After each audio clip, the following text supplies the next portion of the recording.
KPBS On Demand is supported by UC San Diego's Art Power, presenting cellist Joshua Roman, performing from his album Immunity, alongside music by J.S. Bach and more. Sunday, June 22nd at UC San Diego's Epstein Family Amphitheater. Reserve your tickets at artpower.ucsd.edu. Good morning. I'm Eric Anderson in for Debbie Cruz. It's Tuesday, June 21st. Coming up, pollution from the Port of San Diego. More on that next. But first, let's do the headlines.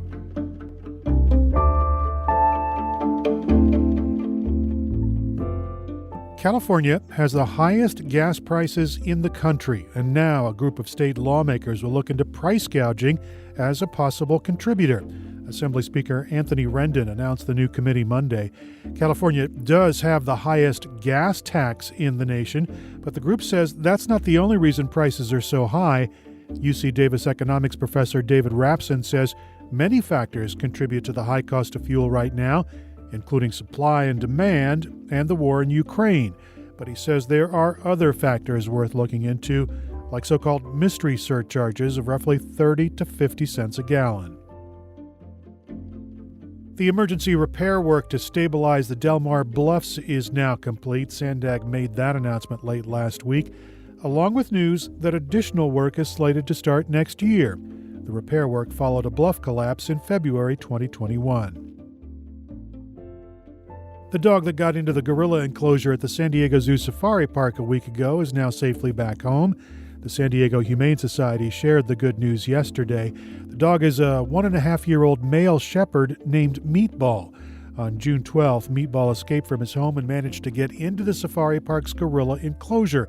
The gorillas watched Meatball, with one following the dog and another chasing him. Staff got the gorillas out of the enclosure and into a back area so the Humane Society could rescue the dog. From KPBS, you're listening to San Diego News Now. Stay tuned for more of the local news you need.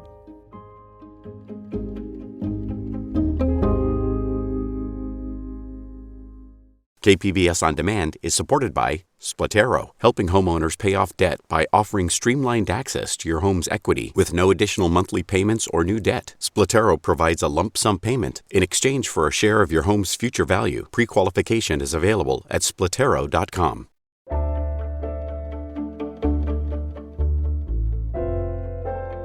We're learning more about pollution sources from the Port of San Diego that are affecting people's health. KPBS health reporter Matt Hoffman says the new information has left port commissioners split on how to prioritize emission reduction projects. The Port of San Diego's cargo terminals near National City and Barrio Logan are constantly moving cars, lumber, cement, and even fresh food. So it's no surprise that a health risk assessment puts those two communities ahead of Coronado and downtown for cancer-causing diesel emissions. Here's Port Commissioner Rafael Castellanos. I think it's the trickiest thing that we've dealt with since I've been on the commission, with the most serious implications when you talk about public health, obviously. The source of the port's pollution? Rail operations, ocean vessels, cargo handling equipment, and of course, semi-trucks. The noisy big rigs have been the target of complaints for years, but the assessment revealed port trucks actually make up just 8% of the risk in National City and 4% in Barrio Logan. What this risk assessment also is telling us is that the emphasis on the trucking is much smaller than perhaps this commission may have thought it was. Commissioner Frank Yurtasin hopes that this revelation can help prioritize where to cut emissions. Board Chair Dan Malcolm says he wants the most bang for his buck. Now that we have some information, I think that we need to proceed holistically and strategically and look at where we can place our dollars. The port does have a plan to cut emissions. The Maritime Clean Air Strategy, or MCAS, outlines reducing emissions from trucks to boats and even cargo haulers. Officials say if the MCAS is followed, the cancer risk for National City, Barrio Logan, and Coronado can be cut almost in half by 2030. But now there are concerns about a piece of the plan involving electric trucks. My problem is that I think some of the goals in here are really not feasible. The truck transition plan calls for 40% of port truck trips to be electric by 2026 and all of them that way by 2030. Officials would spend up to $18 million to help carriers transition, but some wonder if it's actually worth it, especially with the port's own data showing that their trucks are a much smaller risk than originally thought. It is a source of emissions, for sure. But where do we get the biggest bang for the buck, and where can we have the biggest impact? The cargo handling equipment. Yep. Cargo handling equipment represents the highest cancer risk to Barrio Logan and Coronado. But even so, Commissioner Michael Zuchet says state mandates for transitioning semi-trucks to electric are already coming, and it doesn't hurt to start, especially when they know that trucks are part of the emission problem. If we don't do anything with trucks, the percentage contribution is going to go up with trucks. I mean, that's just math, right? Some of the port's biggest tenants and the trucking industry are pushing back.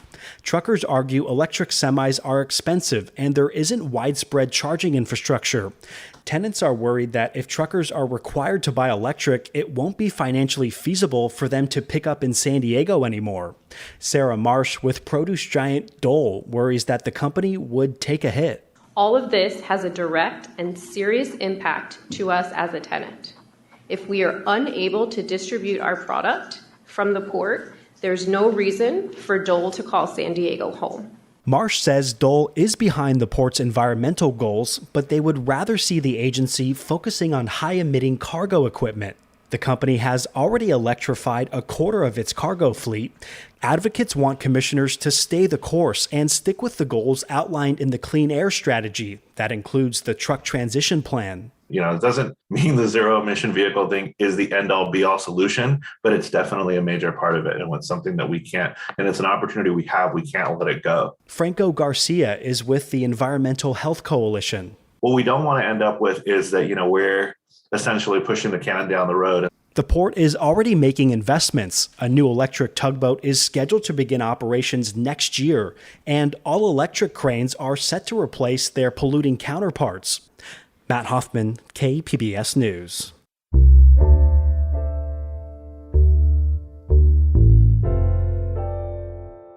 Now that COVID vaccinations are approved for children under 5, parents are looking for appointments to get their children protected. KPBS education reporter MG Perez has more. Many of the younger children now approved for vaccinations are in childcare or enjoying a playground this summer. So the San Diego County Health Department hopes parents turn to their pediatricians to get the shots for protection. Justino Jimenez is a parent who survived COVID along with his young daughter after being vaccinated. Try to err on the side of caution, try to be just as cautious as possible. We don't know what this, virus can do. Just better to be safe than sorry. Rady Children's Hospital is now scheduling vaccination appointments that start Tuesday.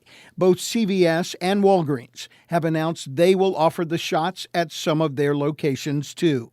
MG Perez, KPBS News.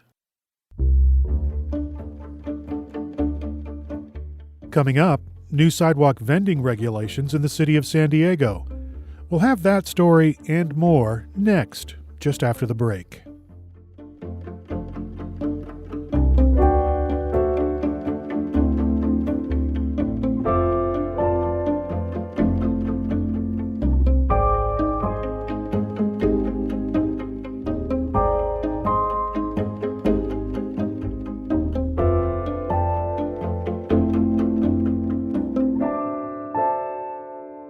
KPBS On Demand is supported by Latino Legacy Foundation, presenting their Storyteller series, Reach for the Stars with Ellen Ochoa, the first Latina astronaut. Welcome Serenade by the all-female mariachi Amapolas, Sunday, June 29th. More at latinolegacyfoundation.org.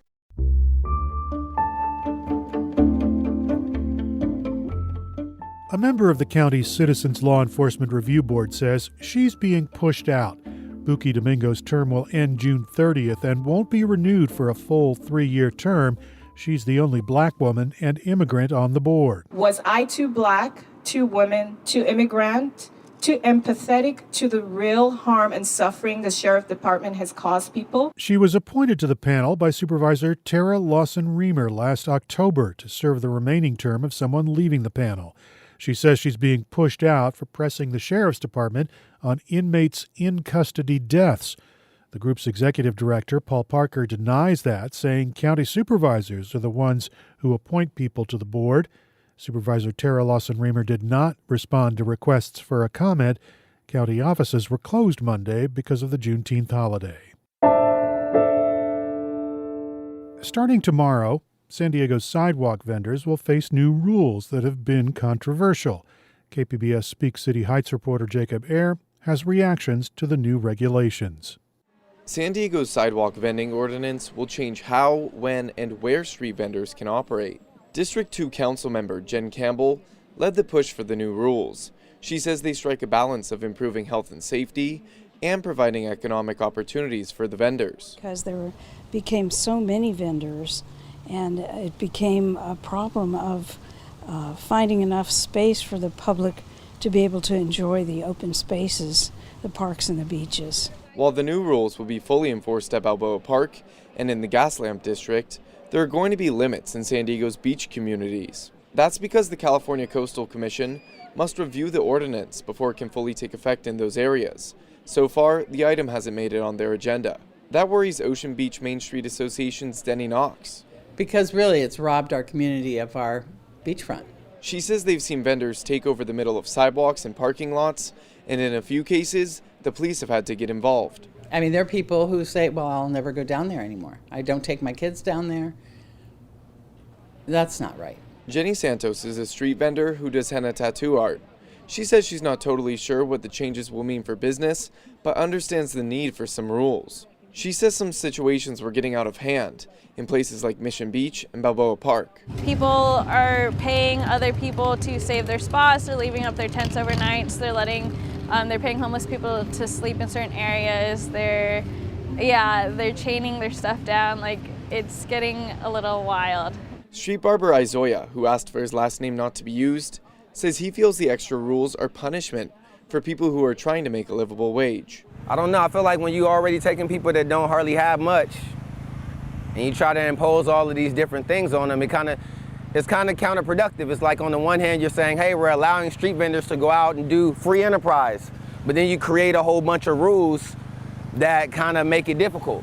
Mission Beach business owner Matt Gardner says public spaces in some brick and mortar stores like his own have taken a toll from the lack of street vendor regulations. Where most of the problem is here in Mission Beach, and we are affected probably the worst in all of San Diego, it is right in front of my door. I roll up my door every single day and I see this hundreds of canopies and people selling stuff right in front of our faces, some of the same stuff that we sell. And Mike Trimble of the Gaslamp Corridor Association says the ordinance should bring some relief if it's enforced properly. On any given weekend in the last, I would say, 6 to 8 months, we could have either between 40 and 60 hot dog vendors on 5th, 6th, and 4th Avenue. So the entire Gaslamp Corridor has got just an over-proliferation of these unregulated hot dog vendors. Campbell says the first year of the ordinance will be like a trial run. There will be a report to the City Council, and every year it can be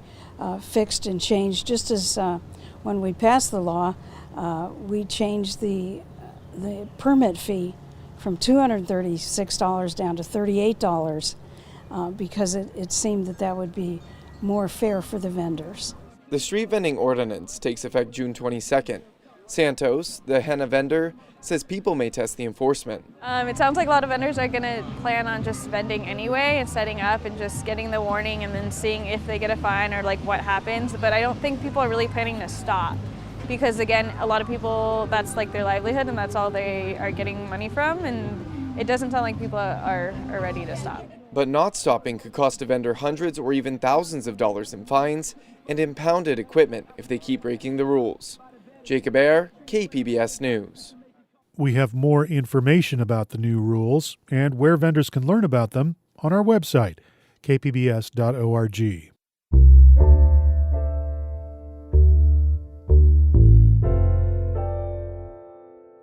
San Diego city officials say they have a proposal to put the 101 Ash Street scandal behind them. It's a settlement that would give the city ownership of the former Sempra Energy headquarters building. That building was supposed to be office space for almost 800 city employees in a lease-to-own deal. But the building turned out to be an asbestos-riddled money pit. The deal also came under scrutiny when questions arose about a payment of more than $9 million made to real estate broker Jason Hughes. Mayor Todd Gloria says the settlement shouldn't keep criminal investigations into the deal from going forward. I want to make one thing perfectly clear. Nothing in this proposed settlement absolves anyone from potential criminal prosecution, not Jason Hughes, nor anyone who may hold criminal liability as a part of this transaction and its aftermath. The former owner, Cisterra, will return more than $7 million in profits from the Ash Street deal, and the city will take over the asbestos cleanup. The proposal also includes buying the Civic Center Plaza. The city says it's also restructuring the financing, which could save taxpayers $15 million. But the city still owes $132 million on both buildings, and the settlement isn't final. The city council will hold a public hearing and a vote at its meeting next Monday. That's it for the podcast today. As always, you can find more San Diego news online at kpbs.org. I'm Eric Anderson. Thanks for listening, and have a great day.